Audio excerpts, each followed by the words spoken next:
we need to have the best opening that we possibly can in order to show the possibilities of what we can do here in El Dorado.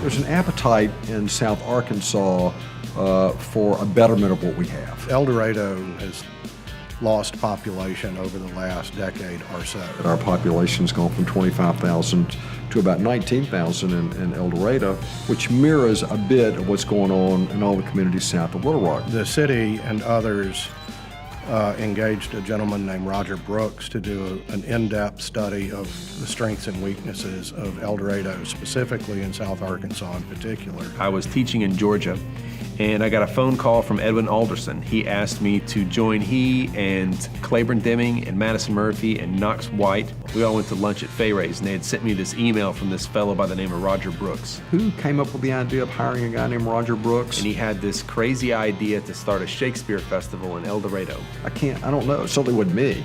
And they were all convinced that it was going to be the economic turnaround for Southern Arkansas.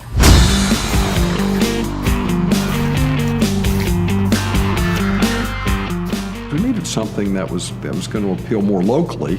What's uniquely El Dorado? How can we capitalize on our strengths? But perhaps we could do something bigger and broader. You've already got something unique.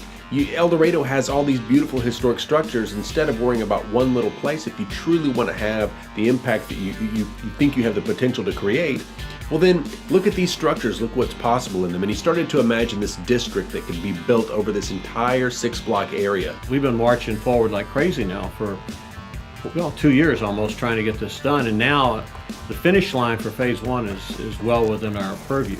We broke the project up into 2 phases. Phase 1 is going to include a cabaret, restaurant, music hall, amphitheater, playscape.